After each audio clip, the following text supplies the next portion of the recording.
Okay, let's wrap it up for July the 30th. One more day to go in the month. Had a lot to work with today. The news was uniformly bullish for the E-mini, but it sold. And that's something that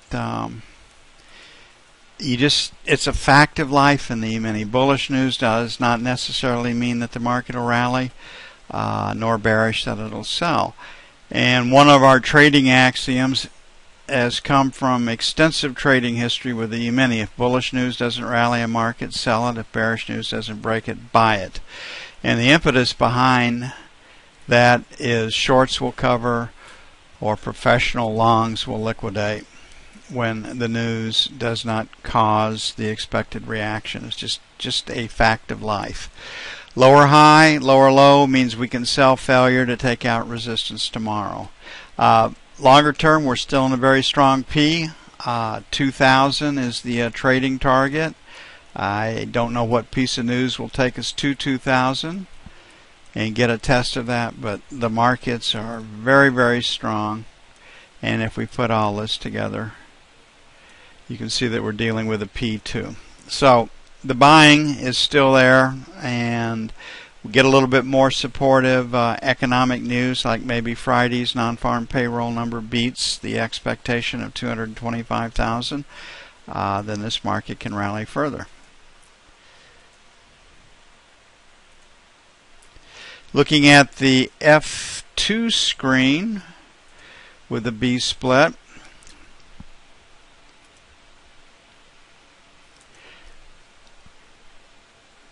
the market did sell off of better than expected GDP news. Now there's one piece of news in the GDP that accounts for most of the growth and most of the swing, and that is inventory building. And inventory building, if the economy is expanding, is cool. It's what it's supposed to do. People build in anticipation of increased sales. Inventory building, when your sales and revenues are not increasing, that's the basis of the next recession. There's been a lot of talk about General Motors in particular stuffing their dealers' lots with excess inventory. There's been a lot of talk about General Motors as being behind the subprime, the increase in subprime automobile loans. 84-month automobile loans, 70% plus of the collateralized debt obligation packages that Wall Street puts together, with more than 70% subprime borrowing in it. So the next housing bubble has been precluded because it's hard as hell to get a housing loan right now. Back to where it was in the 70s and 80s, but not so for automobiles. So the automobile sector is strong. I hope it stays strong. I hope more people go to work there, but it's one of those areas that's being questioned now by analysts. Okay, we definitely have a B. We have this low volume number, which was the low volume number, the entire array. Low volume numbers are support and resistance the first time hit and can be traded as such. And so a resting limit buy at 57, leaning against that low volume number by a couple of ticks, would have been a great trade. Looking at where resistance is right now, we're going to open up tomorrow with resistance at 70 to 75, and we're going to have support in the 55 to 60 area. And we'll probably trade a good deal of that range tomorrow in anticipation of Friday's non-farm payroll numbers. So we'll want to sell failure to take out 70 plus or minus. On the buy side, we can get long in the 60 area plus or minus for buy one, and then 50, 55, 57 for buy two.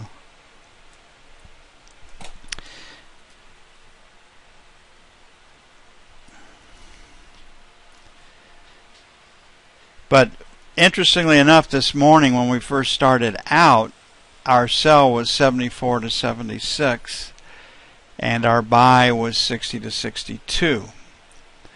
And in C period, we bounced off of 62.75 briefly.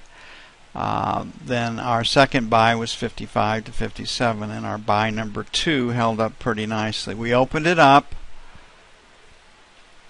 because of the news, but the numbers that you had in your hands bright and early this morning worked really, really well. This was our number 1 resistance,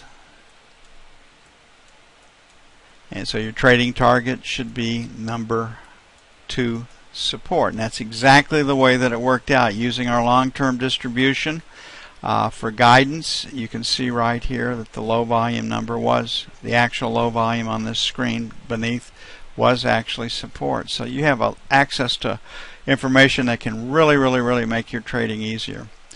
Okay, the financials got whacked. The knob spread, a lot of the profits came out. When you take a look at the F1 screen, you'll see how big a hit the financials took today. The knob spread that came in, we start off the morning in the 13.15 area, went out at 12.27. So that $500 that we had this morning off the knob spread disappeared with the news, and it was news driven. The financials trade fundamentally, and you can't forget that. And they're very consistent, and that's why we maintain that if you want to learn how to trade futures, the T-note has the lowest tuition costs. It just works. Now, a lot of people don't like it because it requires a certain maturity as a trader to trade the T-note. You got to put your trades on and let them develop. Most beginners or most traders really don't like that. They want to put the trade on, and it either works or it doesn't quickly.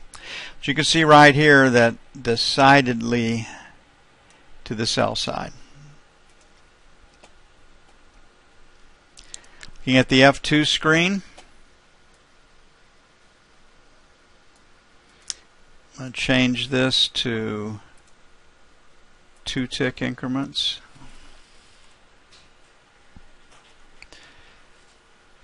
To get it all on, it will change this perspective a little bit, but it'll let you see where the market is headed to. Okay, we do have news in the morning. We've got jobless claims at 3:10. That seems to be the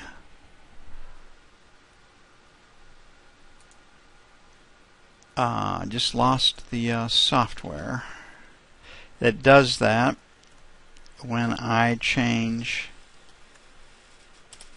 the scale in Adobe. Okay, we're going to be trying out, hopefully tomorrow, a new webinar room.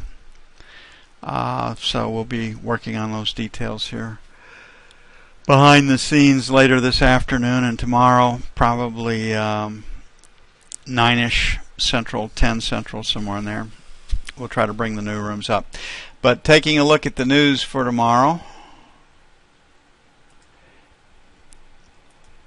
jobless claims 3:10.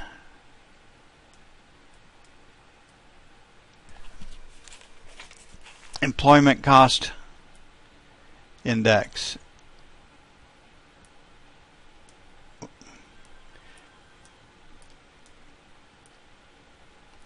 Boy, my mouse is wild right now. +0.4 because of the interruptions as it switches from rebuilding the software to the Chicago PMI. 61.8. It could come in because of the strength in the automobile sector at that. The Chicago PMI is a pretty good indicator of the state of the car industry and the natural gas inventories. They've been building around 95 BCF.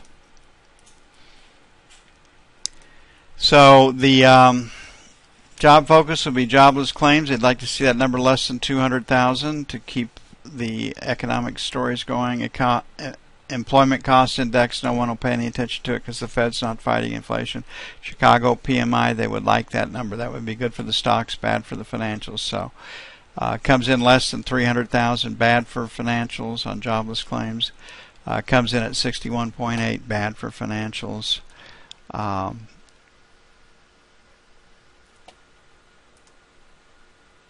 So we're looking at let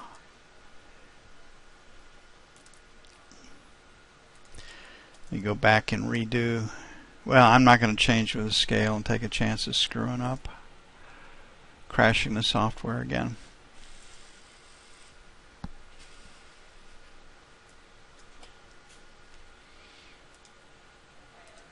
So we're sellers, and the last rotate up was 24.5, so we're going to be sellers 23 to 27.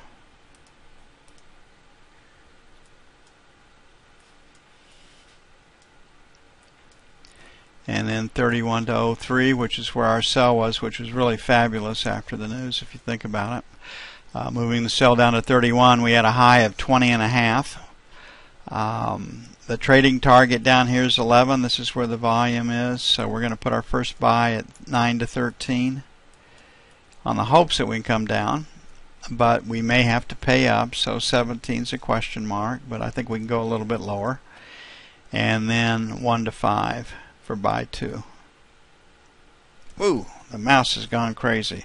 That's another thing we hope to improve.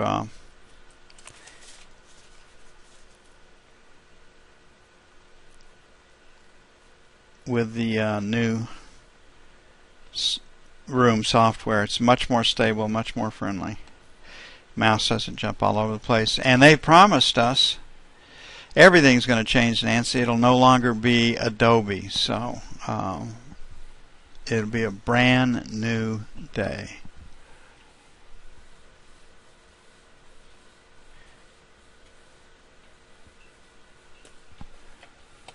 So we'll be sharing those details tomorrow.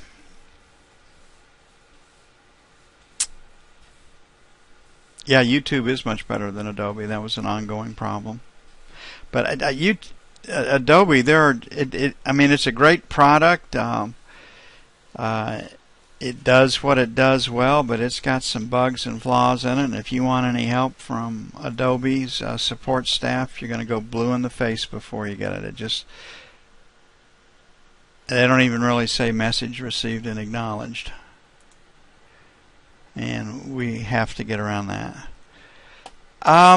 We'll be working out those details, George, so I don't know exactly what they will be, but we'll have procedures hopefully completed this afternoon. That'll make the transition easy. We'll be practicing tomorrow and Friday and hope to make the transition early next week by Wednesday.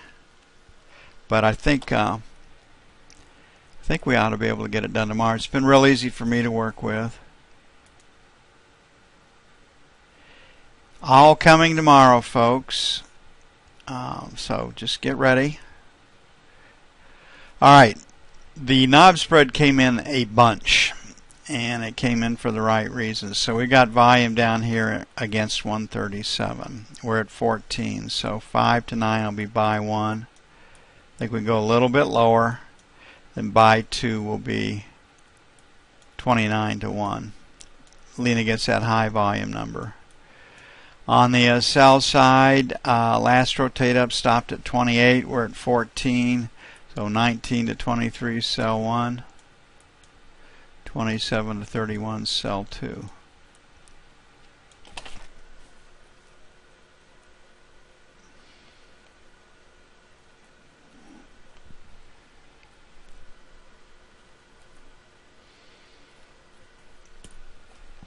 Gold actually quieted down quite a bit after the news hit. Again, after reading all the news and all the comments and the rest of it, I hope we've got economic growth, but I don't have a real good feeling after reading all those articles that we actually do have economic growth. So I hope I'm wrong. But, you know, the news that just kind of come, the Argentinian bond market, the bonds jumped 10 points, the most they'd ever jumped, because there's a supposed bank deal out there that's going to save Argentina from default. Okay, this is fairly aggressive. Sell 1 is 1300, 1303, 5 to 8 is sell 2 on gold. On the buy side, 93.95. Pretty comfortable with the buy, and then 88 to 90 for buy 2. And I like the S2 better on gold than the sell 1, but 1300 is a pretty round number.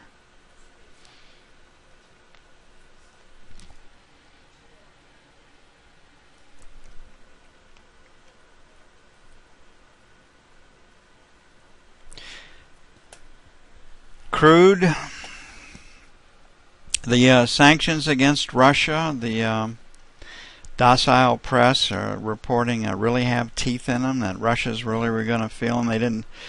You know, it's great that we're putting some muscle into our Russian banks, except for the main Russian bank that handles most of the business. So these, you can take a subordinate bank, be part of the larger bank's banking system, and do all the business that you need to do overseas. So the sanctions on paper look a lot tougher than they are against Russia. In fact, there were some articles out yesterday and today about how trade has actually increased between Russia and the United States since the sanctions have been imposed. So, you know, you just get out there, and it's just really, really, really, really, really hard to believe anything that you read. So we're at 99.62. We've got this low volume area down here at 98.60 to 98.95. First little dent is at 25. So we're selling pretty good. So we'll make 99, 99.25 buy 1. We can get good selling out of London. And then 25 to 50 for buy 2. Crude oil is telling us is that the oil supply is not in jeopardy. And from what I've read, the headlines and the rest of it, it's not.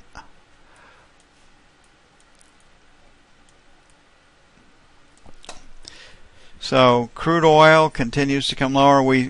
Pretty good idea even a couple of weeks ago that we were going to go below 100. We've said that without the war premium we would be below 100, and that's what's happening.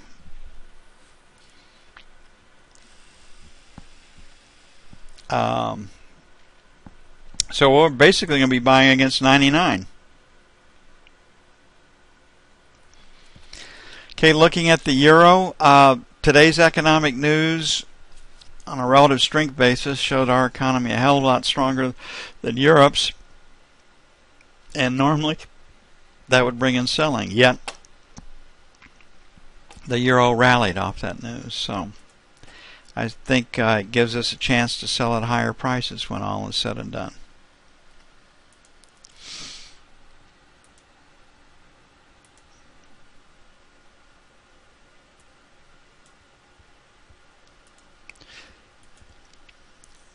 But we had a pretty good rally in the euro, in spite of the news. So, rumor fact, short covering off this morning's strong news, who knows? But I do think it gives us an opportunity to sell higher. So when we take a look at this market, we got a very, very clean break in this 34.15, 34.25 area. We're at 95, so we'll make 10 to 20, sell 1. And then playing out that volume area, we'll make 30 to 40, sell 2. And this is on the idea that we can at least get stops above 34. Might have to sell 34s, don't know. On the buy side, we had a 65, 75 buy this morning. That looks maybe 70 to 80 right now. And then 50 to 60 for buy 2. And that's it for July the 30th, 2014.